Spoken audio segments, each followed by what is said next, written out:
সুপ্রিয় দর্শক মণ্ডলী, স্বাগত জানাচ্ছি ফ্রন্টলাইন দেখার জন্য। দর্শক মণ্ডলী, আমাদের সঙ্গে রয়েছেন ডক্টর সায়ন্ত সাখাওয়াত, এরপর আছেন সাইদ আবদুল্লাহ।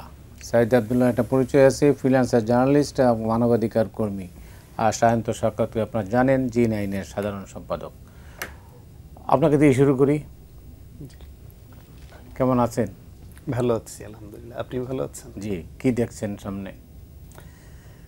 সামনে ঝাপসা দেখছি। কেন? এই ঝাপসার মধ্যে ভালোও হতে পারে, আশা করছি ভালো, কারণ আমি আশাবাদী মানুষ, আবার খারাপও হতে পারে। সেই জন্য বললাম ঠিক ক্লিয়ার দেখছি না। ভালো ক্লিয়ার দেখছি না এই জন্য যে গণছাত্র জনতার এই অভ্যুত্থানের মাধ্যমে যে সরকারটি আসলো, তাদের কাছে যে ধরনের প্রত্যাশা ছিল অভ্যুত্থানের পক্ষের সমস্ত শক্তির, সেই আকাঙ্ক্ষা সব পূরণ করতে পারবে এটাও আমরা ভাবি না, আশাও করি না। কারণ বাংলাদেশের মতো এমন একটা সমস্যা সংকুল দেশ, অর্থনৈতিকভাবে স্ট্রং না, 16 বছর ফ্যাসিবাদ এটাকে ঋণ নির্ভর করে গেছে, বিভিন্ন জায়গায় ফ্যাসিবাদের লাঠিয়ালদের যেভাবে বসিয়ে গেছে, এই দেশ চালানো খুব সহজ নয় একটা অরাজনৈতিক ছোট একটা বডির পক্ষে। কিন্তু প্রত্যাশার কাছাকাছি যদি থাকতো এবং যেগুলি সহজে চাইলেই পারতো সেগুলিও যখন করে না, তখন আমাদের ওই স্পষ্ট যে দেখাটা ছিল যে এই সরকার ওই পয়েন্টে যাচ্ছে, এটা তাদের গোল, আস্তে আস্তে গোলটা ঝাপসা হয়ে যাচ্ছে আমাদের চোখে। যেমন ধরেন শেখ হাসিনার সরকারের সময় তখনও তো ধরেন টকশোতে, লেখায়, রয়েসে হোক, যেভাবে হোক, কৌশল করে হোক, আমরা তো কিছু কথা বলতাম, কিন্তু সে বলাটা ছিল একেবারেই সরকারের উদ্দেশ্যে বলাটা ছিল একেবারেই অর্থহীন। আমাদের কথা সাধারণ মানুষ শুনতো এবং তারা কিছুটা উজ্জীবিত হতো, তারা এনরিচড হতো বা আপ টু ডেট হতো, আপডেটেড হতো। এর বাইরে সরকার মোটেই আমলে নিত না।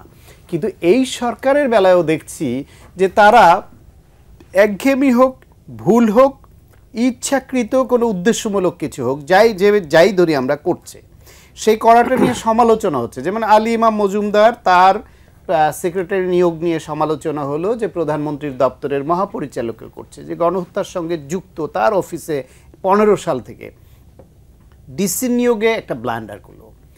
এসআই পুলিশের এবং এএসপি কনস্টেবল, যাদেরকে এই সরকার বেছে বেছে গোয়েন্দা রিপোর্ট নিয়ে পরীক্ষিত লাঠিয়াল বানানোর মতো যাদের, তাদেরই নিয়েছিল, সেটাকে আবার ভাইবা নেওয়ার জন্য ডেট ঘোষণা করে দেওয়া হয়। এরকম সব ক্ষেত্রে তারা এমন এমন সব পদক্ষেপ নিচ্ছে, নেয়ার পরে তার সমালোচনা হচ্ছে, কথা হচ্ছে, কিন্তু সরকারের পক্ষ থেকে আমরা কোনো ব্যাখ্যা পাই না, কোনো কৈফিয়ত তারা দিতে রাজি নয়। জবাবদিহিতার অভাব। এই যে উপদেষ্টা নিয়োগ হচ্ছে, উপদেষ্টা নিয়োগ নিয়ে সাম্প্রতিককালে এই মুহূর্তে খুব আলোচনা হচ্ছে। প্রধান উপদেষ্টা যেখানে বললেন যে ছাত্ররা তার প্রাথমিক নিয়োগদাতা, আবার একজনকে বিদেশি নিয়ে ধরে সিনেমাটিক স্টাইলে বললেন যে মাস্টার মাইন্ড। এইসব পরিচয়ে যাদেরকে পরিচিত করলেন এবং যারা তাকে নিয়োগ দেবে বলে নিজে স্বীকার করলেন, এখন দেখছি আমরা তার সেই নিয়োগদাতারাই তার উপর রুষ্ট। তারা দাবি নিয়ে মাঠে আন্দোলনে নামতে হচ্ছে ফিজিক্যালি। এটা ভিন্ন কৌশল হতে পারে ফিজিক্যালি। এখন এই কৌশল যদি হয়ে থাকে, সেই কৌশলটা অপকৌশল। শেখ হাসিনার বিরুদ্ধে যখন, এটা আরও এক জায়গায় বলেছি আমি, যে বিশ্ববিদ্যালয় শিক্ষক ফেডারেশন যখন কিছু দাবি নিয়ে আন্দোলন করছিল এবং একই সময় ছাত্রদের এই কোটা সংস্কার, বিভিন্ন বিষয় নিয়ে কিছু আন্দোলন হচ্ছিল, তখন আওয়ামী লীগপন্থী শিক্ষক প্রতিনিধিরা ওনার সঙ্গে দেখা করে বলেছিলেন যে ছাত্রদের আন্দোলন চলছে, একই সঙ্গে শিক্ষকদের আন্দোলন, এবং ন্যায্য দাবি নেত্রী এটা মেনে নেন, না হলে সমস্যা হতে পারে। উনি নাকি ওই প্রতিনিধিদের বলে দিচ্ছিলেন যে ওদেরকে আন্দোলন করতে বলো, মানে শিক্ষকদের আন্দোলন করতে বলো, আন্দোলন করে অর্জন না করলে হবে না, আমি এমনি এমনি দিব না।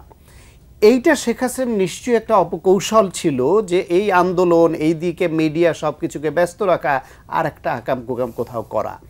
এখন এই কৌশল যেটা শেখ হাসিনা অবলম্বন করতো, সে একই কৌশল যদি এই সরকার আবার অবলম্বন করে, যে ছাত্রদের যদি এরকম আন্দোলনের দিকে ঠেলে দেয় এবং তারা তাদের কাজ করে, সেটাও তো ভালো কৌশল না। ফাইল, যেখানে ফাইল থাকার কথা, ওই ফাইল তো এখনো আছে, ওই ফাইল দেখেই তো সিদ্ধান্ত হয়। ফাইল দেখে সিদ্ধান্ত হওয়ার থেকে খুব সহজ, যদি মনে করেন যে এই রকম ছোটোখাটো ইস্যু নিয়ে নিজেদের মধ্যে অনৈক্য তৈরি হচ্ছে, দূরত্ব তৈরি হচ্ছে, প্রশ্ন উঠছে, বেসিক কাজ করেই কুল পায় না, সেগুলোই গোছাতে পারছে না, আননেসেসারি ইস্যু হাতে নিচ্ছে। সেইখানে তো তারা চাইলে একজন উপদেষ্টা নিয়োগ বা গুরুত্বপূর্ণ পদে পদায়ন করতে হলে তার বিষয়ে গোয়েন্দা সংস্থাকে বলতে পারে, বা বেসরকারি অনেক সংস্থা আছে, অথবা তাদের ওয়েল উইশার অনেকে আছে যারা সবসময় ফেসবুক ভার্চুয়াল মিডিয়া মনিটর করে, বলতে পারে গত 16 বছরের ভূমিকা কী ছিল, আমাদের একটু দাও, একটু নথি দাও, যে কি ফেসিবাদের পক্ষে ছিল, তাদের সুবিধাভোগী ছিল, তাদের সহযোগী ছিল, সে কি হঠাৎ করে এই আন্দোলনেই ছাত্রদের পক্ষে দাঁড়ানো এই গণঅভ্যুত্থানের শক্তি, নাকি 16 বছর ধরে ফ্যাসিবাদ বিরোধী অবস্থানে থাকা, বুকের ভিতরে ধারণ করা ফ্যাসিবাদ বিরোধী মানসিকতার মানুষ? এটা বের করা তো সমস্যা না, it's matter of 1 or 2 days, না হয় 1 সপ্তাহ নেন। এটা বের করা সমস্যা। কেন সমস্যা হবে? কেন সমস্যা হচ্ছে এই কারণে, আমি নিজেও তো পরিষ্কার না, আমার অবস্থানটা কি ছিল, তাহলে তো সেটা আরো খারাপ কথা হয়ে গেল যে যিনি এখানে বসে আছেন, যারা এটা খুঁজবেন, তার নিজের মধ্যেই যদি সমস্যা থাকে তাহলে সরকার যা হওয়ার তাই হবে, এবং সেটাই হচ্ছে সবচেয়ে বড় কথা। আজকেই আপনার অর্থ উপদেষ্টা বলছেন যে এই ট্যাক্স কমানোর পরেও বাজারে দ্রব্যমূল্য কমছে না, তা সব হাতছাড়া হয়ে যাচ্ছে, তারা দ্রব্যমূল্য কমাতে পারছে না, আইন শৃঙ্খলা রক্ষা নিয়ন্ত্রণে এলে জননিরাপত্তা নিশ্চিত করতে পারছে না, বিভিন্ন সেক্টরে যে ফ্যাসিবাদের সঙ্গে যুক্ত তাদের লাঠিয়াল গুন্ডা বাহিনী তাদের সরিয়ে যোগ্য ফ্যাসিবাদ বিরোধীর যে পদায়ন করবে সেটা করতে পারছে না, নতুন করে যে নিয়োগ দ্রুততার সঙ্গে বিভিন্ন সেক্টরে নেবে সেটা করতে পারছে না, বিরোধী দল, রাজনৈতিক দলগুলো, বিরোধী দল বলবো না, ফ্যাসিবাদের পক্ষে রাজনৈতিক দলগুলোর সঙ্গে যাতে দূরত্ব তৈরি না হয়, তাহলে তাদের সঙ্গে যে আলোচনাটা বাড়ানো দরকার, তাদের সঙ্গে কথা বলা দরকার, সেখানেও কোনো স্পষ্ট কিছু আমরা জানি না। যে এই যে কিছুদিন পর আধা ঘন্টার জন্য এক এক দলকে ডাকে, আধা ঘন্টায় কি বলেন, কি শোনেন, তার ইমপ্লিমেন্টেশন হয় কি না সেটাও তো আমরা বুঝতে পারি না। আপনার সঙ্গে আসছি, আমি জানি যে আন্দোলনের সঙ্গে সরাসরি সম্পৃক্ত ছিলেন সাইদ আব্দুল্লাহ, তার বক্তব্য শুনি। আপনি যেটা বললেন তাকে নিশ্চয়ই তার দৃষ্টিতে অন্যরকম হতে পারে। আচ্ছা, শান্ত ভাই চমৎকার করে কথা বলছিলেন, তবে এই জায়গায় আমার যেটা ব্যক্তিগত পার্সপেক্টিভ আছে, অনেক আসলে অনেক ইউটোপিয়ান চিন্তা ভাবনা করে। দেশের ভেতরেই আমি দেখি যে বাংলাদেশ রাতারাতি মানে হাবিয়া দোজক থেকে জান্নাতুল ফেরদৌস হয়ে যাবে, এই টাইপ চিন্তা ভাবনা, ইউটোপিয়ান চিন্তা ভাবনা অনেকের ভেতরেই ছিল। আমার যেটা পার্সোনাল টেক ছিল সেটা হলো যে বাংলাদেশ যদি যে জায়গাতে ছিল, সংস্কার যদি 60 to 70% হয়, এইটা আমার কাছে খুবই প্রেইজওয়ার্দি হতো। কিন্তু সাম্প্রতিক কিছু ঘটনা দেখার পরে আমার নিজের থ্রেশহোল্ড, আমি এটাকে 30 থেকে 40%-এর ভেতরেও রেখে শান্তি পাচ্ছি না। এর কারণটা হলো সরকারের কাছে আসলে মানুষের যে প্রত্যাশার জায়গাটা, আমার কাছে মনে হয় মানুষ কিছু ভিজিবল যে কাজটা, এটা খুবই ন্যারো ডাউন করে ফেলা পসিবল। নাম্বার 1, নিয়োগের কথা শান্ত ভাই খুব চমৎকার কয়েকটা কথা বলেছে। নিয়োগ যখন হচ্ছে, আপনি বলছিলেন ধোঁয়াশা আছে, শান্ত ভাই বলছিল যে কেন এগুলো ভেরিফিকেশন করা হচ্ছে না। আমি ব্যক্তিগতভাবে এমন অনেক মানুষকে চিনি যাদের কাজটা হলো এগুলো ভেরিফিকেশন করা, এবং ফর দ্যাট রিজন তারা বেতন পাচ্ছে। তাহলে একটা সময়ে যা হওয়ার হয়েছে, এখনো যখন নিয়োগ হচ্ছে, উপদেষ্টা নিয়োগ হচ্ছে বা অন্য সব নিয়োগ হচ্ছে, নিয়োগকর্তারা কি এই গণ অভ্যুত্থানের স্পিরিটটাকে ধারণ করতে পারছে? একটা গণ অভ্যুত্থান যখন ঘটে যায়, মানুষ কিন্তু ঢাক ঢাক গুড় গুড় কর্মসূচি পছন্দ করে না। মানুষ, আমার কাছে মনে হয় এভারেজ মানুষের কথা যদি বলি, কয়েকটা জিনিস দেখলে তারা খুব খুশি হয়ে যেত। যেসব মানুষ দায়িত্বশীল চেয়ারে বসছেন, উপদেষ্টা এবং অন্যান্য বিভিন্ন চেয়ারে বসছেন, তারা অন্তত পক্ষে সলিড ভাবে ফ্যাসিবাদ বিরোধী শক্তির অংশ, এবং তারা গণ অভ্যুত্থানের স্পিরিটটাকে ধারণ করছেন। এবং 2 নাম্বার যেটা, আওয়ামী লীগে যারা পারপেট্রেটর ছিল তাদেরকে বিচারের মুখোমুখি করা। এখন কেউ বলতে পারে বিচার প্রক্রিয়া তো অনেক লম্বা, অনেক লম্বা প্রক্রিয়ার হিসাব পরে একটা বিচারিক প্রক্রিয়া শুরু হলে আপনি জানেন বাংলাদেশের বিচার ব্যবস্থা কত লম্বা একটা সময় ধরে হয়। তাদেরকে কি গ্রেপ্তার করা হচ্ছে? উত্তর হলো না। এবং আরেকটা যেটা কৌশল, সেটাকে আমি কৌশল না বরং বলবো যে খামখেয়ালি পনা, ঢালাও ভাবে যে মামলা দেয়া হয়, দেখবেন হত্যা মামলার আসামি 300 জন 400 জন দিয়ে রাখা হচ্ছে, কিন্তু এতে করে আপনি কিন্তু এটা এক্সিকিউট আলটিমেটলি করতে পারবেন না। বরং আওয়ামী লীগের শক্তির জায়গাটা কোনটা ছিল? আমার ব্যক্তিগত অভিমত হলো তাদের শক্তির জায়গাটা ছিল তাদের ক্যাশ ফ্লো। সেই ক্যাশ ফ্লোটা কিন্তু এখনো ভিজিবল। তাদের ব্যবসা চলছে, তাদের বাড়ি গাড়ি যা সম্পদ আছে সবই আছে। সো তাদের শক্তিটাকে যদি খর্ব করতে হয়, সরকারের একেবারে ফ্রম ডে ওয়ান হাত দেওয়া উচিত ছিল তাদের এই ক্যাশ ফ্লোটাকে বন্ধ করার ব্যবস্থা করা, সেটা আইনি প্রক্রিয়ার ভেতর দিয়ে। এইটা যদি হতো অনেক শোরগোল কমে যেত এবং মানুষ দেখতো ভিজিবলি যারা তাদের সম্পদ লুট করে নিয়ে গেছে তারা সাফার করছে। আপনি তাহলে মানুষের কাছে কি মেসেজ দিচ্ছেন? 3 মাস পার হয়ে গেছে, 100তম দিন পড়বে কিছুদিনের ভেতরেই।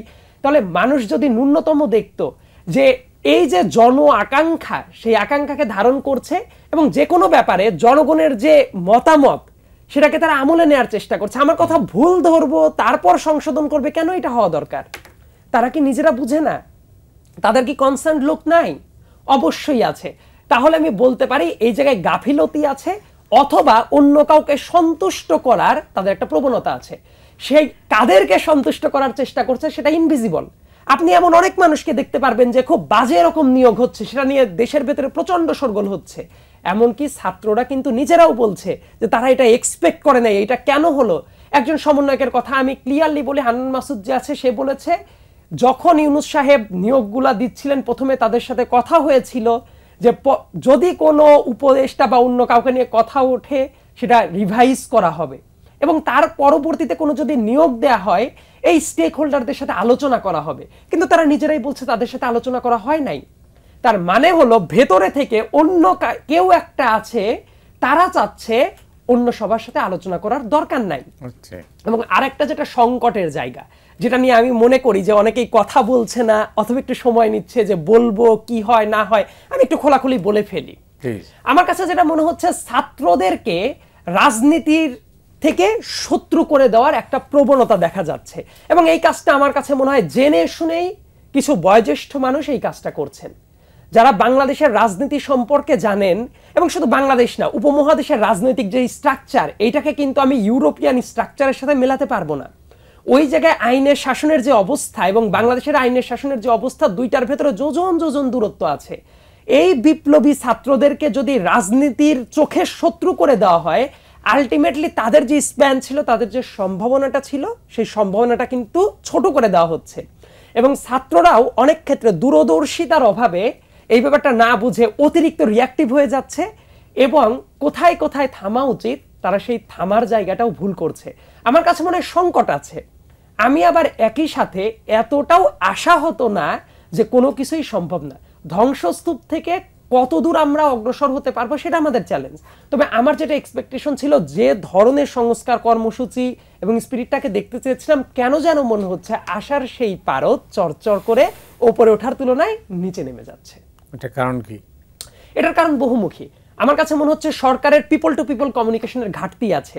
ঘাটতি থাকার একটা কারণ আছে। আপনি দেখেন যে বাংলাদেশে আমরা যখন ঢাকায় বসে কথা বলছি, শান্ত ভাই কথা বলছে, আমি কথা বলছি, মতি ভাই আপনি কথা বলছেন, কিন্তু একজন রংপুরের যে মানুষটা বা পাবনার, আমার হোম ডিস্ট্রিক্ট পাবনার একজন মানুষ, বা আমি ধরে নেই যে কোনো একটা দ্বীপের একটা মানুষ, ওই মানুষের চোখে এই গভর্নমেন্টের স্টেকটা কোথায়?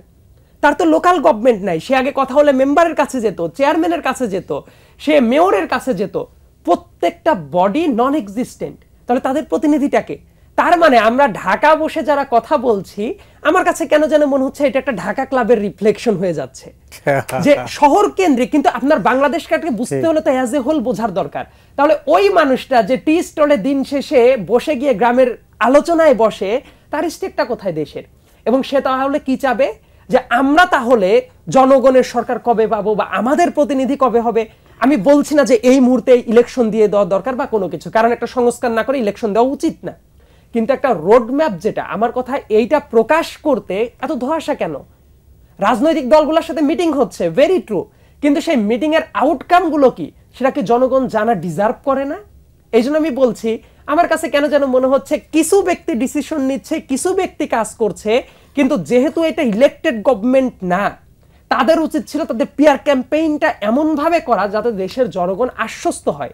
কিন্তু সেটা কিন্তু অনেক জায়গায় হচ্ছে না। এবং এই দূরত্বটাই আলটিমেটলি রাজনীতি, যেটা রাজনীতিবিদদের সাথে ছাত্রদের যে দূরত্ব, এটা তো হওয়ার কথা ছিল না। কারণ পুরো দেশ 5 আগস্ট পর্যন্ত সবাই এক লাইনে এসে ফ্যাসিবাদের দোসর, ফ্যাসিবাদ এবং ফ্যাসিবাদের দোসর যারা ছিল তাদেরকে হটিয়ে দিল। তার মানে হলো ওই টাইমের জন্য দেশের ভেতরে একটা ঐক্য ছিল। এবং তারপর এক একজনের রাজনৈতিক মতাদর্শ এক এক রকম হবে, এক এক দিকে জাম করবে, এটা বাস্তবতা। কিন্তু আমাদের সামনে এখনো কয়েকটা বড় বড় চ্যালেঞ্জ আছে। সেই চ্যালেঞ্জটা উত্তরানোর আগেই যদি ছাত্র বনাম রাজনীতি দুইটা আলাদা হয়ে যায়, আমার কাছে কেন যেন মনে হচ্ছে এতে করে সামগ্রিক যে উন্নয়ন হওয়ার দরকার ছিল সেটা হবে না, বরং পারস্পরিক শত্রুতার জেরে দেখা যাবে বিশ্বাসযোগ্যতা নষ্ট হবে এবং তখন অস্থিরতাটা বাড়তে থাকবে। এবং এই জায়গার যারা সুযোগটা নিবে বিভিন্ন ব্যবসায়িক গ্রুপ এবং বিভিন্ন ধান্দাবাজ গোষ্ঠী, যারা ওই যে আমি বলি তরকারির আলু, যে সব জেনারেশনে সব সময়েই সব আমলেই নিরাপদে থাকে, এই মানুষগুলো কিন্তু তাদের শক্ত স্টেকটা নিয়ে নিবে।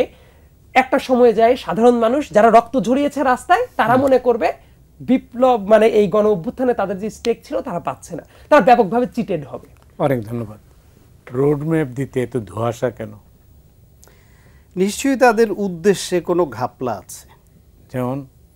যেমন হতে পারে এখন তো নানান রকমের কথার ডালপালা ছড়াচ্ছে নানান দিকে, যেটি সাইদ বলল যে ওই গ্রামে গঞ্জে স্থানীয় সরকার ব্যবস্থা তো এখন এক্সিস্ট করে না। ইউনিয়ন পরিষদের চেয়ারম্যান পর্যন্ত পলাতক, মেম্বার পর্যন্ত পলাতক অনেক জায়গায়, আর বাকিগুলো তো সব ভেঙেই দিয়েছে। সেই অবস্থায় ওই জায়গা পর্যন্ত তথ্য সংগ্রহ এবং ব্যবস্থা নেওয়ার যে বিষয়টা, এই সরকারের তো সেই নেটওয়ার্কিংটা নাই। সেই নেটওয়ার্কটা যেহেতু ওইখানে জনপ্রতিনিধি নাই, তাহলে প্রশাসনিকভাবে করতে হতো, সেই প্রশাসন এই সরকারের হাতে নাই। কারণ ওই প্রশাসন এখন পরিস্থিতির কারণে একটু এদের সঙ্গে তাল মিলালেও তাদের ভেতরে বসবাস করে ফ্যাসিবাদ বেশিরভাগই, সুতরাং এরা এই সহযোগিতাটা পাবে না। সেই ক্ষেত্রে তাদের দরকার ছিল রাজনৈতিক দলগুলোর সঙ্গে নৈকট্য বাড়ানো এবং তাদের সহযোগিতা নেওয়া। সেটা না করে তাদের মধ্যে আরও দ্বন্দ্ব সন্দেহ বাড়াচ্ছে। দেখেন, এটা স্পষ্ট আলোচনা খুব বেশি হচ্ছে না, তারপরেও প্রাইভেটলি আলোচনা অনেকে তোলেন যে আমরা এর আগে প্রতিটা সরকারের সময় দেখতাম যে ওই সরকারের স্থানীয় সরকার মন্ত্রী হন ওই দলের সাধারণ সম্পাদক। কেন সাধারণ সম্পাদককে করা হতো? কারণ ওই সাধারণ সম্পাদক দীর্ঘদিন এই দলের কার্যক্রম চালাতে গিয়ে একদম ওয়ার্ড লেভেল পর্যন্ত, ইউনিয়ন ওয়ার্ড পর্যন্ত প্রত্যেকটা কোথাও কি আছে তার মাথার মধ্যে থাকে, দেশটাকে বোঝে, রাজনীতি বোঝে। সেই রকম গুরুত্বপূর্ণ একটা জায়গায় এখন নতুন করে একজন ছাত্র প্রতিনিধিকে ওই মন্ত্রণালয়টা দেয়া হলো। দিলে সে খারাপ করবে এটা আমি বলছি না, হয়তো ভালো করবে, কিন্তু এর পেছনে একটা উদ্দেশ্য আছে কিনা সেই সন্দেহটা মানুষের মধ্যে কাজ করছে কেন? কারণ ফিসফাস হচ্ছে যে নাগরিক শক্তি বা ছাত্র এদের দিয়ে কোনো রাজনৈতিক দল, গভর্নমেন্ট প্যাট্রোনাইজড কোনো নতুন কোনো রাজনৈতিক দল গঠন করা হবে কিনা। রাজনৈতিক দল করা যে কারো অধিকার, এটা করতেই পারে, কিন্তু যদি এটা হয় একটা সরকারে বসে সরকারের প্যাট্রোনাইজেশন বা প্রশ্রয় নিয়ে, সমর্থন নিয়ে, আনুকূল্য নিয়ে যদি কোনো রাজনৈতিক শক্তির আবির্ভাব হয়, যেটাকে আমরা কিংস পার্টি বলি, যেটা আমরা 111-এর সময় দেখেছিলাম, যেটা এই 24-এর নির্বাচনের সময় কিংস পার্টি খ্যাত হয়েছিল, এই রকম হয়, তাহলে সেটা নৈতিকতার বিচারে কোনোভাবেই গ্রহণযোগ্য হতে পারে না। এই সরকারের যদি ওইরকম কোনো মোটিভ সামনে আসে, যেহেতু কথা উঠছে, তাদের ক্লিয়ার করা উচিত যে এই সরকারের এরকম কোনো মোটিভ নাই এবং করবে না, স্পষ্ট করা উচিত। স্পষ্ট তো করছে না, ফলে সন্দেহের ডালপালা আরও বেশি ছড়াচ্ছে। তারা সংস্কার নিয়ে এত বেশি কথা বলছে, সংস্কার নিয়ে তারা বিভিন্ন কমিশন করছে, এটা সব ঠিক আছে।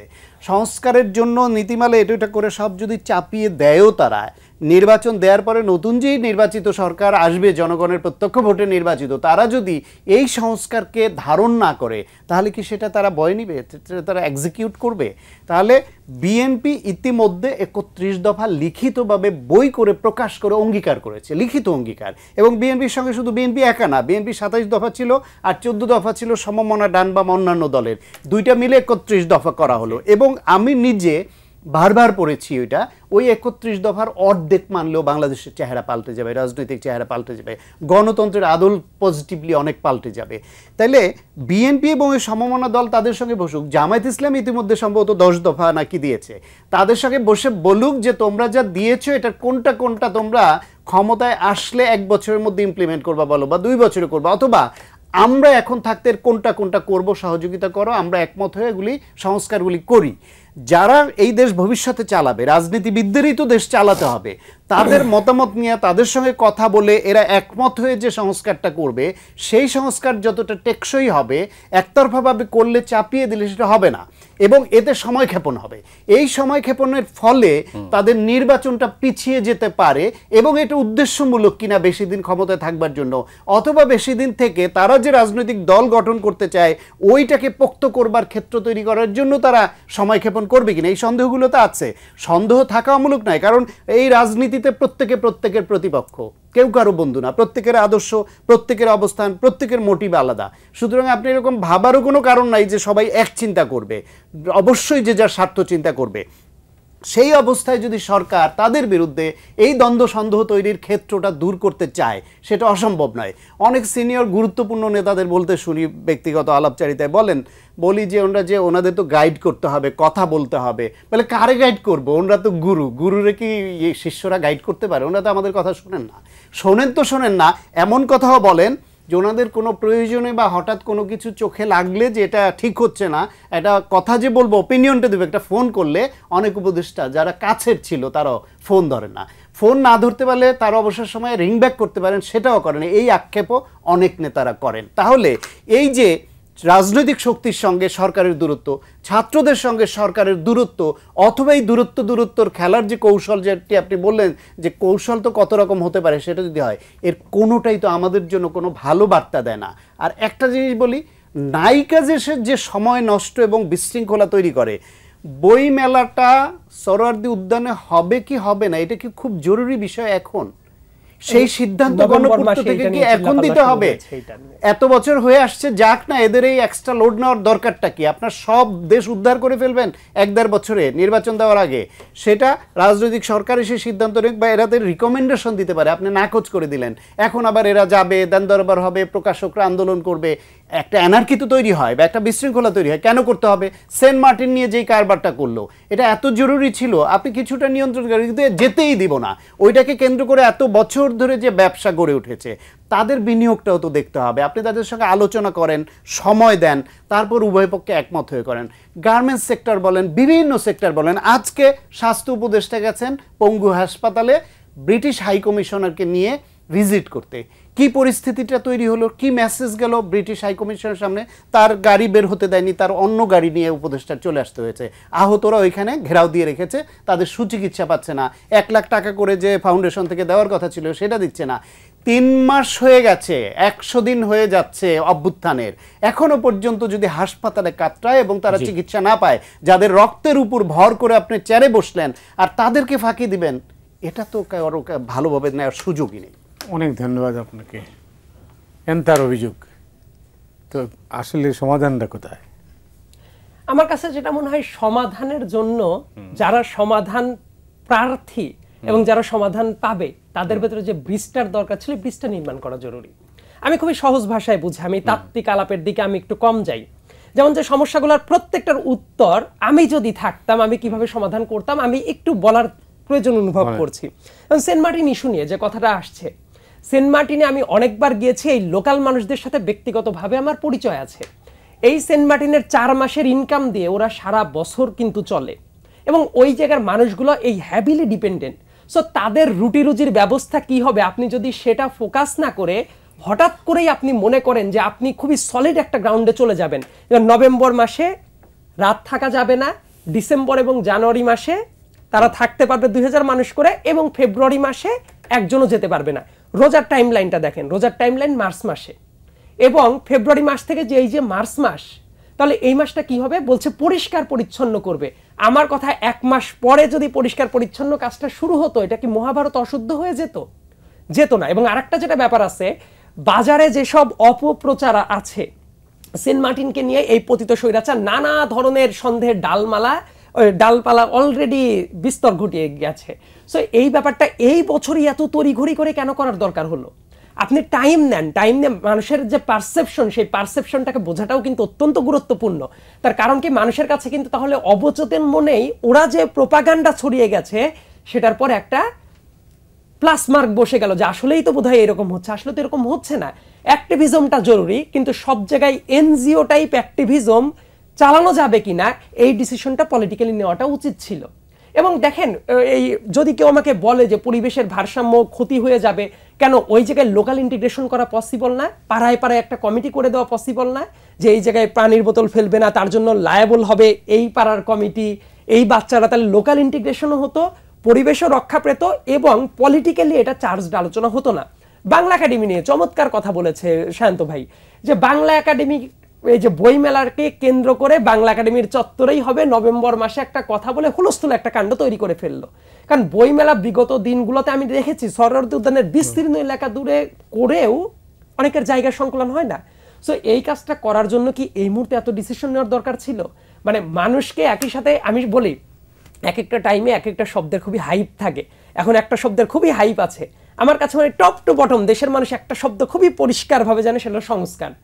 সবাই সংস্কার করবে, সংস্কার করবে, সংস্কার করবে, কিন্তু সেই সংস্কারে দেশের যে মানুষ তাদের পেটের ভাত জুটবে কিনা সেটা যদি আমরা না বুঝি, তাহলে এটা অভ্যুত্থানকালীন সরকারের কোনো ক্যারেক্টার না। আমি যখন বাজারে যাব, আমি গিয়ে দেখতে চাই যে আমি যে জিনিস দিয়ে দাম কিনছি সেটা পতিত স্বৈরাচারের টাইমে কি দামে কিনেছি আর স্বৈরাচার বিদায়ের পরে কি দামে কিনছি, এটা আমার মেন্টাল স্যাটিসফ্যাকশন। এইটা যদি আমি নিশ্চিত না করতে পারি, আপনি অনেক কিছু সংস্কারের আলাপ করে আপনি মানে মানুষের মনে পৌঁছাতে পারবেন না। পলিথিন নিষিদ্ধ তো বহু আগেই করা হচ্ছে, 2002 সালের আইন, এবং ঘোষণা খুবই তোড়জোড় করে দেওয়া হচ্ছে নভেম্বর মাস থেকে কোনো পলিথিন থাকবে না। মার্কেটে কি পলিথিন নাই? তার মানে আপনি যখন এই প্র্যাকটিক্যালিটি বিবেচনা না করে একটা সিদ্ধান্তে চলে যান, তখনই যেটা হয় মানুষের কাছে সেটা হাস্যকর হয়ে যায়, মানুষের কাছে কিন্তু ওয়েট কমতে থাকে।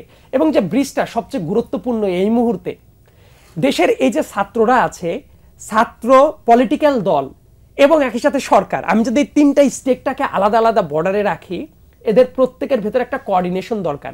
এবং সমস্যা শুধু কিন্তু যে রাজনৈতিক দলদের অথবা সরকারের ব্যাপারটা তাই না, সরকারের ভেতর কি ছাত্র প্রতিনিধি নাই? যে মুহূর্তে আমরা কথা বলছি এই মুহূর্তে 3 জন পূর্ণ উপদেষ্টা আছেন এই সরকারের ভেতরে। কাজেই তাদের সফলতা যেমন আছে, এই সব ক্ষেত্রে ব্যর্থতার যদি দায় হয়, সেই ব্যর্থতা তো তাদেরও নিতে হবে, কিন্তু তাদেরও কিন্তু দায় আছে যে এই সরকারকে গণমুখী অবস্থায় রাখা। অনেক জায়গায় আমার কাছে মনে হয়েছে সেটা ব্যর্থ হচ্ছে, এবং ছাত্রদেরকে এবং এই সরকারকে আমি ব্যর্থ দেখতে চাই না। চাই না জন্যই আমরা সমালোচনাটা করব, কিন্তু সেই সমালোচনাটাকে সরকার আবার কিভাবে আমলে নিল সেটা তো প্র্যাকটিক্যালিটি আমি দেখতে চাই। আমি তো শুধু দেখতে চাই না টকশোতে এসে আমরা কথা বলবো, বিভিন্ন জায়গায় সমালোচনা করব এবং মানুষ হাতে তালি দিবে, আমি তো এটা দেখতে চাই না। এটা তো তাহলে হাসিনার বৈশিষ্ট্য। আমি দেখতে চাই এই আলোচনার পর ভিত্তি করে ইম্প্যাক্টটা কেমন পড়লো। কেন সরকারের যদি তাতে জনসংখ্যা বাড়ানোর দরকার হয়, লোকবল বাড়ানোর দরকার হয়, সরকার লোকবল বাড়াক। কেন একই সরকার কি হাসিনা পোষে নাই? কত বড় একটা গভর্নমেন্ট পুষেছে। সো এই সরকারের যেসব জায়গায় লোক দরকার তারা বসাক। অনেক টেকনিক্যাল গ্রাউন্ড আছে, যেমন শান্ত ভাই মেডিকেল ব্যাকগ্রাউন্ডের, আমি বলি আপনাদের মেডিকেল ব্যাকগ্রাউন্ডের এমন অনেক জায়গা আছে যে জায়গাগুলো খুবই হলিস্টিক অ্যাপ্রোচে কাজ করার দরকার ছিল, কিন্তু দেখবেন সেই উপযুক্ত মানুষগুলো নাই। একটা সরকার যদি সদিচ্ছা থাকে, আমার কথা, মানুষ কিন্তু অনেক বেশি কিছু চায় না, আমরা অনেক কিছু তাত্ত্বিক আলাপে অনেক বেশি করি। মানুষ যদি দেখতো ঠিক মতো 3 বেলা খেতে পারছে, মানুষ যদি দেখতো অপকর্ম যারা করছে তাদের বিচার হচ্ছে, এবং মানুষ যদি দেখতো তাদের যে কোড ডিমান্ড সেটা শোনা হচ্ছে, তাতেই মানুষ খুশি হয়ে যেত। কিন্তু বিচারও আপনি ঠিক মতো করছেন না, দেশের ভেতর নৈরাজ্য চলছে। এই যে গার্মেন্টস সেক্টরের যে কথা, সরকার কি একদম প্রাণ দিয়ে চেষ্টা করছে তাদের কাছে গিয়ে, একদম ডোর টু ডোর গিয়ে তাদের সাথে বসছে, কথা বলছে নিয়মিত? কমিউনিকেশন গ্যাপটা তো হচ্ছে, এবং এই গ্যাপটা হওয়ার কারণেই আপনি দেখেন নানা ধরনের উস্কানি আছে। উস্কানির মাত্রাটা কেমন? যখন দেশের মানুষ দেখছে এই যে নূর হোসেন দিবসকে নিয়ে 0 পয়েন্টে অমুক হবে তমুক হবে, একজন পলাতক আসামি বাইরে থেকে ফোন কল ফাঁস করার অভিনয় করছেন, সেটাও আমি বুঝি। এই ধরনের কাজ করে নিজে তো পালিয়ে গেছেই, দেশের ভেতরে যারা চুপচাপ ছিল তাদেরকে উস্কানি দিয়ে বের করে নিয়ে আসছে। সো মানুষের মনে কিন্তু বিশ্বাসের জায়গাটা চির ধরে গেছে অলরেডি। তাহলে সেই জায়গাটাতে কামব্যাক করার জন্য কি স্টেপ নেওয়া হচ্ছে? আমার কাছে মনে হয় না, কিন্তু এটা করাটা পসিবল ছিল। কিন্তু তাদের উদ্যোগ যেটা, সেটা সমাধান না করে একের পর এক ব্লান্ডার করছে। যেমন সর্বশেষ এই উপদেষ্টাদের নিয়োগ দেওয়া নিয়ে দেশের বিশাল বড় একটা অংশের মানুষের প্রশ্ন আছে, এই প্রশ্নটা কি থাকার খুব দরকার ছিল? আপনি একই সাথে বলবেন মুজিববাদ মুর্দাবাদ, শপথ যখন নিতে যাবেন আপনার মাথার পর ঠিক তার ছবিটাই ঝুলতে থাকবে, এটা নিয়ে সাধারণ মানুষ প্রশ্ন তুলবে না? মানে এটা তো স্ববিরোধী কাজ হয়ে গেল। মানে সবকিছুই কেন সমালোচনা করার পরে ঠিক করতে হবে? কেন আপনি যখন কোনো চেয়ারে বসেন আপনার কোনো দায় নাই? সাইদ একটু ইন্টারাপ্ট করি, সমালোচনার পরেও যদি ঠিক করতো সেটাও বুঝতাম যে না বুঝে ভুল করেছে, কিন্তু সমালোচনার পরে ঠিক করেছে এরকম একটা মেজর ডিসিশন আপনি দেখেন? আমি খুবই ছোট্ট একটা উদাহরণ বলি মতি ভাই। দুর্নীতি দমন কমিশনের ওই চেয়ারম্যান এবং কমিশনার খোঁজার জন্য যে সার্চ কমিশন হয়েছে, একটা সার্চ কমিটি, সেই সার্চ কমিটিতে এই স্বৈরাচার পতন পর্যন্ত একজন মুখ্য সচিব ছিলেন, তিনি কিভাবে আশ্রয় পেলেন? একই সাথে শেখ হাসিনা কমিশনের আরেকজন ছিল। এই যে এই ভস্কটটা পেকে যাচ্ছে, এই দায় কি আমার, আপনার, নরমাল মানুষের? অবশ্যই এটা সরকারের। আপনার কাছে এখন প্রশ্ন যে এই মুহূর্তে জরুরি কোনটা? এই মুহূর্তে না, শুরু থেকেই সরকারের 100 দিন চলে গেছে। আমরা একটা গভর্নমেন্টের জন্য বলি 100 দিন হচ্ছে হানিমুন পিরিয়ড, কিন্তু গণঅভ্যুত্থান বা বিপ্লব পরবর্তী সরকারের কোনো হানিমুন থাকে না। তাদের ওই যে মধুচন্দ্রিমা কাটানোর টাইম নেই, প্রতিটা দিন তাদের হচ্ছে যুদ্ধক্ষেত্রের মতো। তারপরও আমরা যদি ধরে নেই যে 100 দিন হানিমুন কাটাইতে দিলাম, কিন্তু যা হসপস লাগাইছে বাসর ঘরেরই যে অবস্থা, পরে সংসারের নর্মাল কার্যক্রম শুরু হয়ে যে কি করবে আমরা জানি না, সে নিয়ে আমরা একটু শঙ্কিত। এইখানে ধরেন এই সরকারের বড় সমস্যা আমার মনে হয় এদের মধ্যে অনেক সংখ্যক কিংবা গুরুত্বপূর্ণ ব্যক্তিরা এনজিও চালিয়ে অভ্যস্ত। এনজিও হলো নন গভর্নমেন্ট অর্গানাইজেশন। তারা এনজিও থেকে এন ফেলে দিয়ে গভর্নমেন্ট অর্গানাইজেশন বা সরকারে আসছে। সেইখানে আপনার এই এনটা যে ফেলে দিতে হবে পুরোপুরি, এই বোধটা তাদের মধ্যে নাই। তারা এনটাকেও ধারণ করে রেখেছেন, ফলে বিভিন্ন উপদেষ্টা বিভিন্ন কার্যক্রম, ওই যে সেন্ট মার্টিন, এই যে পরিবেশ, এই যে সরোয়ার উদ্যান, বিভিন্ন বিষয় বা দেখতে মনে হয় যে এনজিও টাইপের কার্যক্রম তারা বহাল রেখেছে। কিন্তু এনজিও টাইপের কার্যক্রম আর গভর্নমেন্টের কার্যক্রম কাছাকাছি হলেও চলে না, এক তো দূরের কথা। আর একটা হচ্ছে ছাত্রদের বা অন্য যারা, প্রত্যেকেরই বয়স কম, আন্দোলন করেছে, আবেগ আছে। আন্দোলনের সময়, যুদ্ধের সময় আবেগ খুব গুরুত্বপূর্ণ উপাদান মতি ভাই। জি, আবেগ না থাকলে যদি যুক্তি দিয়ে আগায়, কেউ গুলির সামনে যেতে পারে না। যুক্তি কাউকে গুলির সামনে দাঁড়াতে দেয়, যুক্তি কাউকে মৃত্যুর মুখে দাঁড় করায়। মৃত্যুর মুখে দাঁড় করায় হচ্ছে তার আবেগ, তার ভালোবাসা, তার এই বিষয়গুলি। তখন তার হরমোন রিলিজ অন্যরকম লেভেলে হয়। কিন্তু দেশ চালাতে গেলে, রাষ্ট্র চালাতে গেলে তখন আবার দরকার হয় যুক্তি এবং বাস্তবতা। ছাত্ররা আবেগ নিয়ে আছে, সেখান থেকে তাদের বাস্তবতায় ফিরতে হবে। সেটা না করে যারা রাষ্ট্র ক্ষমতায় আছে তারা তাদের সুবিধার জন্য বা তাদের কৌশলের জন্য যে ওই আবেগকেই যদি তারা উস্কে দেয় আর এইদিকে রাজনীতিবিদদের সঙ্গে দূরত্ব তৈরি করে, নিজেরাও এরকম ফ্রুটফুল কিছু করতে না পারে, তাহলে তো হবে না। আমার মনে হয় এই সরকার যদি তাদের সদিচ্ছা থাকে, প্রথম কাজ করতে হবে তারা রাজনৈতিক দল করছে কিনা বা তাদের ছত্রছায়াকে করছে কিনা স্পষ্ট করা। নির্বাচন কবে হবে? কালকেই হতে হবে এটা তো কেউ বলছে না। আপনি 1.5 বছর পর দিবেন, 2 বছর পর দিবেন, 5 বছর পরে দিবেন, সাহস নিয়ে সেটা বলে একটা রোডম্যাপ দেন যে আমরা নির্বাচন কমিশন এই সময় গঠন হবে, এতদিনে আমরা ভোটার লিস্ট আপডেট করব, তারপরে নির্বাচনী কার্যক্রম শুরু হবে এবং আগামী বছরের এত মাস বা অমুক দিনের মধ্যে আমরা নির্বাচনে যাব। এবং সেই নির্বাচনে যাওয়ার জন্য বেসিক যে সংস্কার, একটা নির্বাচনের জন্য বাংলাদেশের যে জগৎ কথা বলুক যে বিপ্লব চেতনা আকাঙ্ক্ষা, এটা সাধারণ মানুষের আকাঙ্ক্ষা নির্বিঘ্নে একটা চাকরি করা, রোজগার করা, তারা পেট পুরে খেতে পারা, শান্তিতে ঘুমানো, চাঁদা দিতে হবে না এবং কারো খবরদারি সহ্য করতে হবে না। এবং জনপ্রতিনিধিদের যারা নির্বাচিত করলো তাদের প্রত্যক্ষ ভোটে সে যদি কথা না শোনে, পরের নির্বাচনে তার ভোটের মাধ্যমে যাতে তাকে শিক্ষাটা দিতে পারে, যাতে এরা বেশি বাড়াবাড়ি না করে, মাথার মধ্যে থাকে যে আমি যদি উল্টাপাল্টা করি তাহলে তোর কাছে ভোট চাইতে যেতে হবে। সুতরাং ভোটের যে সুষ্ঠু ভোটের ব্যবস্থাটা, মানুষের রায়ে প্রতিনিধি নির্বাচিত হবে, এইটা যদি এনশিওর করা যায় শতভাগ, তাহলে আপনার বাকি অনেক সমস্যা অটোমেটিক্যালি দূর হয়ে যাবে। সেই নির্বাচনের জন্য মতি ভাই কি লাগবে? নির্বাচন কমিশন এবং রুট লেভেল জন্য নির্বাচন অনুষ্ঠানে তাদের যে অনুষঙ্গ সেটা লাগবে সংস্কার। সেটার জন্য পুলিশ দরকার হয়, আইন শৃঙ্খলা, পুলিশের সংস্কার লাগবে। সেটার জন্য বিচার বিভাগ, সেটার জন্য সিভিল অ্যাডমিনিস্ট্রেশন। ফলে বেসিক এই কয়টা আপনি হাত দেন আর মানুষকে শান্তিতে থাকতে দেন, খাবার দেন, দ্রব্যমূল্য নিয়ন্ত্রণ করেন, জব অপরচুনিটি তৈরি করেন।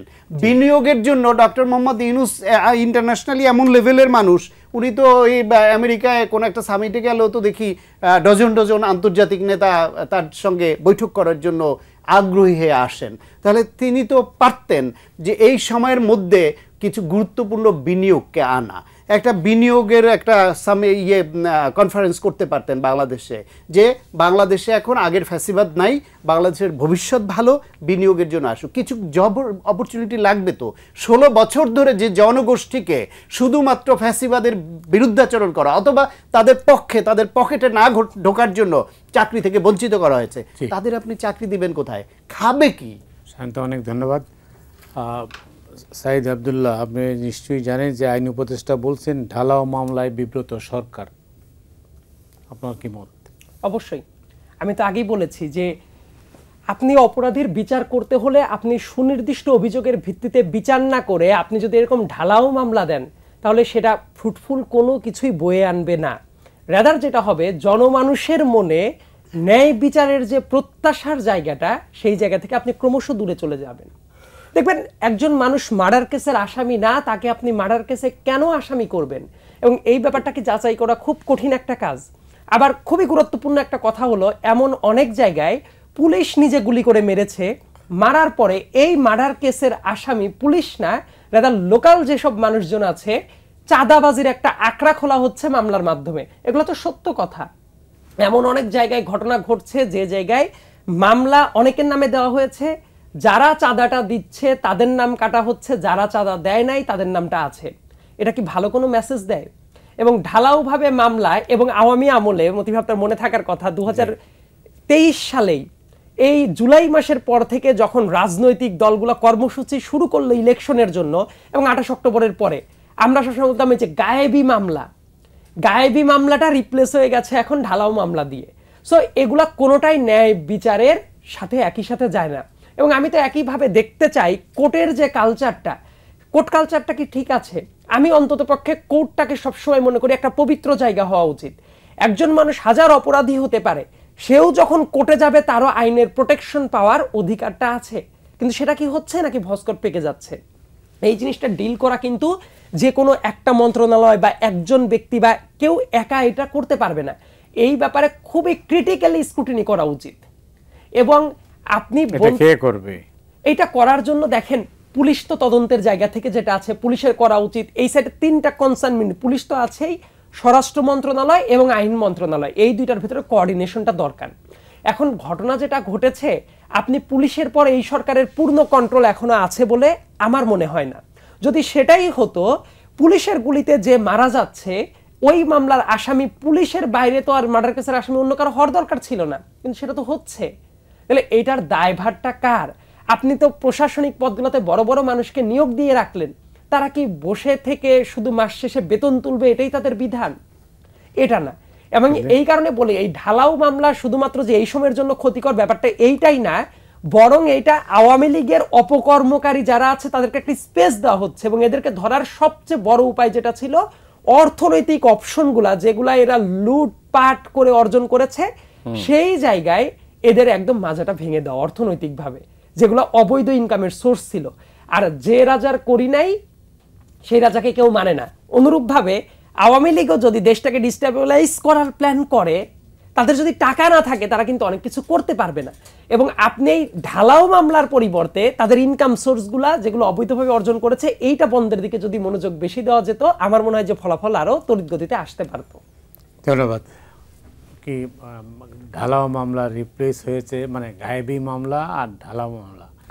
না, ডেফিনেটলি মনি ভাই, আমি ব্যক্তিগতভাবে নৈতিকভাবে খুব পীড়াদায়ক মনে করি। গত 16 বছর ধরে এই গায়েবী মামলা নিয়ে অন্তত শত শত প্রোগ্রামে কথা বলেছি। আপনি তো জেলও খেটে আসলাম, এবং সেটাও একটা গায়েবী মামলা। আমাকে ধরলো মসজিদে, মানে ওই আবু সাইদ ওয়াসিম সহ 6 জনের মৃত্যুতে গায়েবানা জানাজা পড়তে গেলাম, বায়তুল মুকাররম মসজিদের গেট থেকে আমাকে ধরলো, আর আমার নামে মামলা দিল বিস্ফোরক আইনে। আমি পুলিশকে মুহুর্মুহু ককটেল নিক্ষেপ করে আহত করেছি, লাঠি সোটা নিয়ে আক্রমণ করেছি, সেই মামলা। এটাই গায়েবী মামলা, যা ঘটেই। মির্জা ফখরুল ইসলাম আলমগীর তো ময়লার গাড়ি ভেঙে তো মামলা খেয়েছে। 2018 সালে নির্বাচনের সময় নিয়ে প্রথম আলোর একটা লিড স্টোরি ছিল, এক ভয়ঙ্কর সেপ্টেম্বর। কিভাবে মামলা সাজিয়েছিল। সারা শহরে একটা বোমার শব্দ কেউ শোনেনি, একটা গুলির শব্দ শোনেনি। ওই সেপ্টেম্বর ছিল পিসফুল মাস, সেই মাসে দেখিয়েছে বা ঢাকা শহরে সারা এমন কোনো ওয়ার্ড নাই যেখানে সংঘর্ষ হয় নাই, গোলাগুলি হয় নাই, বা ককটেল নিক্ষেপ হয় নাই, বিস্ফোরণ হয় নাই, সেই মামলা দিয়েছে। এটাকে আমরা বলতাম গায়েবী মামলা। সেই গায়েবী মামলায় লাখ লাখ মামলা করে কোটির উপরে আসামি করেছে বিএনপির, সেটার নিন্দা করেছি আমরা। সেই একই আমরা এখন কি করে এটাকে সাপোর্ট করতে পারি যে বিএনপি হোক বা অন্য কেউ হোক বা যে কোনো শক্তি হোক, তারা ঢালাওভাবে যে স্পটেই ছিল না, যে অপরাধী তাকে সুনির্দিষ্ট অপরাধের দায়ে তার বিরুদ্ধে মামলা দেন। যেটা বললো যে অর্থনৈতিক দুর্নীতি আছে, ক্ষমতার অপব্যবহার আছে, অন্যের জমি দখল আছে, গুমের সঙ্গে যে যুক্ত, ধরিয়ে দেওয়া, খুনের সঙ্গে যুক্ত, নিজেরা খুন করা। একটি ইউনিয়ন পরিষদ নির্বাচনে যেখানে বিএনপি বয়কট করেছিল, সেই নির্বাচনে আওয়ামী লীগ নিজেরা পাতানো ইউনিয়ন পরিষদ নির্বাচনে 116 জনকে খুন করেছে। ওটা কি খুন নয়? সেই খুনের আসামিগুলি আছে না? সারা 16 বছর ধরে যে খুন হয়েছে শিক্ষা প্রতিষ্ঠানগুলোতে, ঢাকা ইউনিভার্সিটির আবু বকর বলেন, সেই চিটাং মেডিকেল কলেজের ডেন্টাল স্টুডেন্ট বলেন, জাহাঙ্গীরনগর বিশ্ববিদ্যালয়ের অসংখ্য, আবরার সহ, আবরারটা না হয় বিচার হয়েছে, তাও কি হয়েছে? এই বিশ্বজিতেরটা কি হয়েছে? লিমন যার পা কেটে ফেলে হয়েছিল র্যাবের টর্চারে, সেই মামলার কি হয়েছে? এরকম এত এত মামলা আছে, এত এত অপকর্ম আছে, টাকা পাচার, দুর্নীতি, গুম খুনের সঙ্গে যুক্ত আছে, আয়নাগরের সঙ্গে যুক্ত আছে। ওদের ধরতে আবার মিথ্যা মামলা লাগবে কেন? ঢালাও মামলা যারা দিচ্ছে, বিএনপি, জামায়াত ইসলাম সহ প্রত্যেক দলের উচিত দলের মধ্যে সেল গঠন করে, দলের কোনো নেতাকর্মী যদি মামলা দেয় তাহলে এই সেল থেকে অনুমোদন নিতে হবে, তাদের যাচাই বাছাই করে দেখা উচিত যাদের আসামি দেওয়া হচ্ছে এটা ঠিক আছে কিনা। তারপর মামলা দিতে গেলে পুলিশ এবং আইন মন্ত্রণালয়ের শাখা খোলা উচিত। সেই শাখা খুব দ্রুততম সময়ের মধ্যে এটা যাচাই বাছাই করবে যে যাদের আসামি করা হয়েছে এটা ঠিক আছে কিনা, বা কি প্রক্রিয়া করা যায় সেটা তো আলোচনা হতে পারে। না সরকারের তরফ থেকে উদ্যোগ আছে, বিএনপির তরফ থেকে কাউকে কাউকে বহিষ্কার করেছে এই মামলার অভিযোগে, কিন্তু সেটাও খুব গুরুত্বপূর্ণ কার্যকর পদক্ষেপ। সাইদ আব্দুল্লাহ যেটা বললেন সেটা হচ্ছে, তো এই মামলা হলো যারা গুলি করলো তাদের বিরুদ্ধে মামলা না হয়ে সাধারণ মানুষের বিরুদ্ধে। এই মামলাটা যারা করছে এরা তো সুযোগ সন্ধানী উদ্দেশ্যমূলক মামলা করছে, একটা ধান্দা। একটা এলাকায় এরকম ধরেন ঢাকায় একটা এরিয়া ধরে যাত্রাবাড়ি ধরে একটা মামলা, সেই মামলা কথার কথা শরীয়তপুর, আমার বাড়ি শরীয়তপুর জেলার 153 জনকে আসামি করা হলো ঢাকা শহরের এইখানের খুনের মামলায়। শরীয়তপুরের সব নেতাকর্মী আওয়ামী লীগের বা বিএনপিরও এর মধ্যে আসামি আছে, তারা সব ঢাকায় চলে আসছে ওই দিন খুন করতে। তাহলে এই যে মামলাটা দেয়া হলো, দেওয়ার পরে বেছে বেছে তাদের কাছ থেকে আবার নাম করে আবার টাকা চাওয়া হওয়ার অভিযোগ আছে। এইরকম প্রত্যেকটা জেলায় প্রত্যেকটা জায়গায় যে হচ্ছে, যে ঢালাওভাবে এরকম নামি বেনামি অসংখ্য নাম দিয়ে তারপর দেওয়া। কারো কারো ব্যাপার আছে নাম দেওয়া হয় নাই, দেওয়ার আগেই মেসেজ চলে যায় তোমার নাম ওইখানে উঠবে শুনতে পাচ্ছি, এটা ঠেকাইতে হইলে এই টাকা লাগবে, অথবা তোমার নাম তুমি কিন্তু ওইখানে ছিলা, তোমার নামটা বাদ দিতে হইলে এই লাগবে। এই যে চাঁদাবাজি, এই যে ঢালাও মামলা দিয়ে যে বাণিজ্য খুলে বসেছে, সেটা বন্ধ করার জন্য রাজনৈতিক শক্তি এবং সরকার উভয়ের মধ্যে সমন্বয় দরকার হবে। সেই সমন্বয়ের ঘাটতি আছে এবং কার্যকর পদক্ষেপেরও ঘাটতি আছে। বিএনপির অ্যাক্টিং চেয়ারম্যান অত্যন্ত কঠোরের ব্যাপারে, এমনও হয়েছে যে এই মামলা করার কারণে তার দলের নেতা বহিষ্কার করেছেন যখন বুঝতে পেরেছে মিথ্যা মামলা। স্থায়ী কমিটির সদস্য একজনকে তো উনি সাসপেন্ড করেছেন।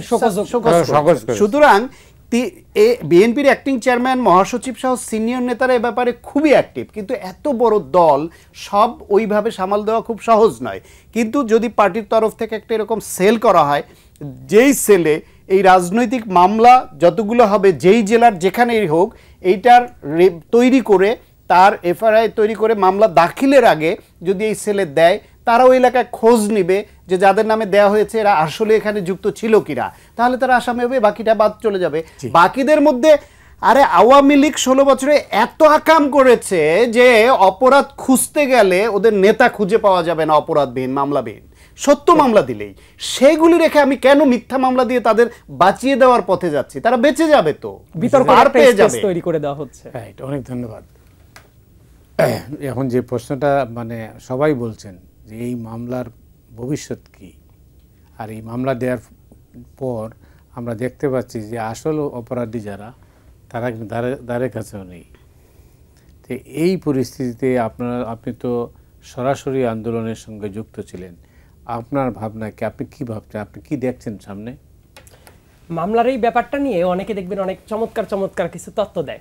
তা আমি এর আগে একটা টক শোতেই আমি যেটা বলেছিলাম যে 2006 সাল থেকে শুরু করে এই 2024 সালের জুলাই গণ অভ্যুত্থান পুরাটা যদি হিসাব করেন, এবং প্রত্যেকটা ইলেকশন, শুধু জাতীয় নির্বাচন কিন্তু না, সেই লগি বৈঠা আন্দোলন থেকে শুরু করে, পিলখানা থেকে শুরু করে, সাগররুনি, শাপলা চত্বর, একের পর এক আসবে ইলেকশনের আগে যত অপরাধ, এবং যারা প্রত্যেকটা ইলেকশনে ইউনিয়ন লেভেলের যে পান্ডাগুলা ইলেকশন করেছে, সেই ইলেকশনও তো ম্যাসিভলি রিগড ছিল। এদের প্রত্যেককে যদি আইনের আওতায় নিয়ে আসেন, সায়ন্ত ভাইয়ের সাথে আমি একেবারেই একমত যে আপনার কোনো মিথ্যা মামলার কোনো দরকার নাই। এদেরকে লিগ্যাল ফ্রেমওয়ার্কেই যদি ধরেন আপনি 5 থেকে 7 লক্ষ জেনুইন আওয়ামী লীগার, তারা জেনুইন অপরাধীর জন্যই আপনি তাদেরকে ফ্রেম করতে পারবেন। এবং সেই কাজটা না করে যদি এইভাবে বিভিন্ন মামলা দেয়া হয়, এই মামলাগুলো একটাও টিকবে না। বাংলাদেশের যদি ক্রিমিনাল চার্জ গঠন করার পরে ফাইনালি কনভিক্টেড কতজন হচ্ছে, এই পার্সেন্টেজ যদি হিসাব করা হয়, দেখবেন যে এই ব্যাপারটা খুবই হরিবল একটা চিত্র। তার কারণ হলো এই জায়গায় মামলার প্রত্যেকটা স্তরে স্তরে বাণিজ্যের ব্যবস্থা আছে। আমি আইনের মানুষ, কিন্তু এই আইনি প্রক্রিয়া যেভাবে চলে, থানা থেকে শুরু করে কোর্ট এবং তারপরের প্রসিডিংস, এইটা দেখলে আমার কাছে মনে হয় সাধারণ মানুষের সাথে স্রেফ একটা মশকরা করা। এই কাজটা করা কোনো অবস্থাতেই উচিত নয়। এবং সরকারের জায়গা থেকে আমরা তো জাতি হিসেবে এত রক্ত কেন দিতে হয়? আমরা তো একটা পরিবর্তন দেখতে চাই। সেই পরিবর্তনটা আমি যদি দেখতে পারতাম যে দেশের ল অ্যান্ড অর্ডার সিচুয়েশনে উন্নতি ঘটছে, আমি খুশি হতাম। যে মামলায় যে পুলিশ দেখা যাবে তার তদন্তে কোনো গাফিলতি করছে, ওই পুলিশের চাকরি থাকা উচিত না। কোর্টে যাওয়ার পরে কোর্টে যে ধরনের ম্যানিপুলেশন করা হয় মামলার, এবং অনেক ক্ষেত্রে উকিলরাও স্বপ্রণোদিত হয়ে যেভাবে মামলা ম্যানিপুলেট করার চেষ্টা করে, এই জাতীয় কাজ অন্তত পক্ষে মানুষ যদি দেখতো, তাদের হয়রানিটা কমে যাচ্ছে। আমার হাতের সময় নেই, শেষ করতে হবে। হ্যাঁ, মানুষ যদি দেখতো এই হয়রানিটা কমে যাচ্ছে তাহলে তো। কিন্তু যেভাবে মামলা হচ্ছে, এই মামলাগুলোর কোনোই ভবিষ্যৎ নাই। স্রেফ কয়েক বছর পরে দেখা যাবে যে এই মামলাগুলো আলটিমেটলি খালাস দিয়ে দিতে হবে। কিন্তু সেই জিনিসটা আমরা দেখতে চাই না। আমরা চাই লিগ্যাল পয়েন্টেই মামলাগুলো হোক। আপনাকে অনেক অনেক ধন্যবাদ। সায়ন্ত সাখাওয়াত, আপনাকেও অনেক ধন্যবাদ। আপনাদের আলোচনা আমরা শুনলাম, দর্শকরাও শুনেছেন। দর্শক মণ্ডলী, আজ এ পর্যন্তই। আপনারা সবাই ভালো থাকুন।